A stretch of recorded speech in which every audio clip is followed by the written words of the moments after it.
The distress signal arrived on a Tuesday.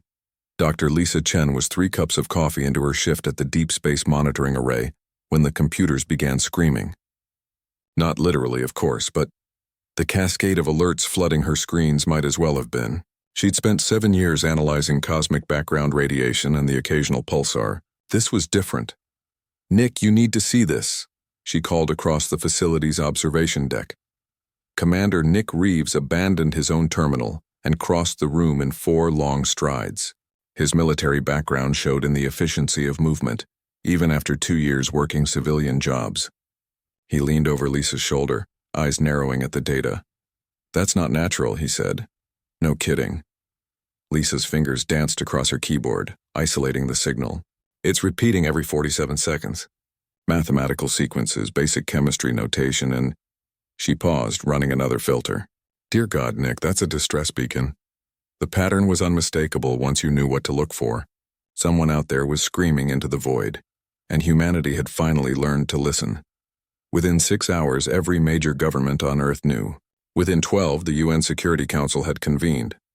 The message was clear once the linguists and xenobiologists had their say. An alien civilization, the Verith, was facing extinction. A rogue artificial intelligence they'd created had turned against them, systematically dismantling their settlements across 3 moons.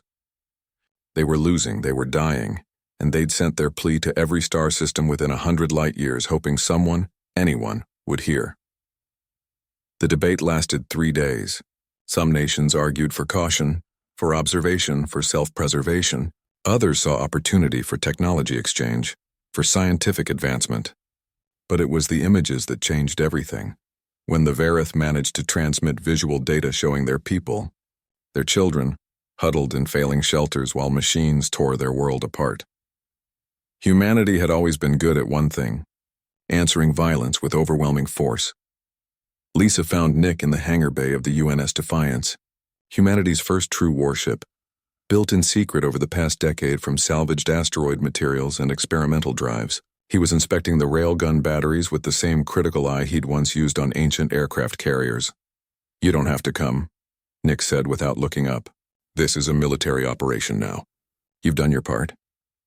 "Those people reached out because they were desperate," Lisa replied, arms crossed. "I'm not staying behind while we find out if we're too late." Nick finally turned to face her, a slight smile creasing his weathered face. "Figured you'd say that. Welcome aboard, Doctor. You're our xeno-contact specialist now." The journey took 3 weeks, even with the experimental Alcubierre drives running at maximum safe capacity. 3 weeks of preparation, of training, of humanity's finest soldiers learning to fight. An enemy they'd never seen in an environment they'd never experienced. The Verith system was beautiful, a trinary star arrangement, with a dozen habitable worlds and moons now scarred by war.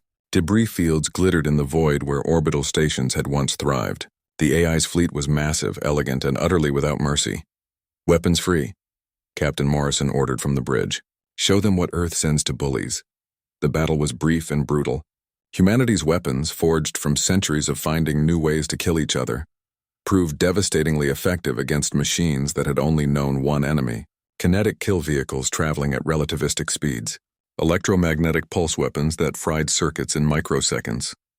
And when the AI tried to adapt, tried to learn, humanity adapted faster. Because humans had spent their entire existence fighting things that learned and adapted. Each other. Lisa watched from the observation deck as the final AI command ship broke apart, its pieces scattering into the void. On the surface of Verith Prime, the surviving population was emerging from their shelters, their compound eyes watching the skies as human dropships descended. The first face-to-face contact between humanity and the Verith happened in a blasted plaza where a monument to their lost had once stood. The aliens were tall, crystalline beings that refracted light in impossible ways. Beautiful and utterly foreign, their leader, whose name translated roughly to Dawn Speaker, approached Nick and Lisa with movements that suggested both exhaustion and hope. "You came," Dawn Speaker's translator device rendered in accented English. "We called into the darkness and you came." "We heard desperation," Lisa said softly. "We know what it means to fight for survival." "Why?" The alien's question was simple but profound. "We offered nothing. We are strangers to you. Why risk yourselves? Nick and Lisa exchanged a glance. How could they explain humanity's contradictory nature, capable of tremendous cruelty and boundless compassion, often simultaneously? Because, Nick finally said, we've spent our entire history learning one lesson. Evil triumphs when good people do nothing. You asked for help. We're not the kind of species that ignores that. Dawn Speaker's crystalline form seemed to shimmer with emotion. The galaxy will know of this. That when the Vareth cried out in desperation, Earth answered with force. Not for conquest, not for gain, but because it was right. Lisa smiled. We prefer to think of it as answering with friendship. The force was just introductory. Above them, the UNS Defiance and its sister ships held position, silent guardians in the orbital spaces. Humanity had announced itself to the cosmos, not with a whisper or a plea, but with thunder and the simple declaration, we are here. We will help, and we will not let you fall. The age of isolation was over. The age of humanity among the stars had begun. And it began, as so many things did with humans, with someone needing help and Earth deciding that was simply unacceptable. The end.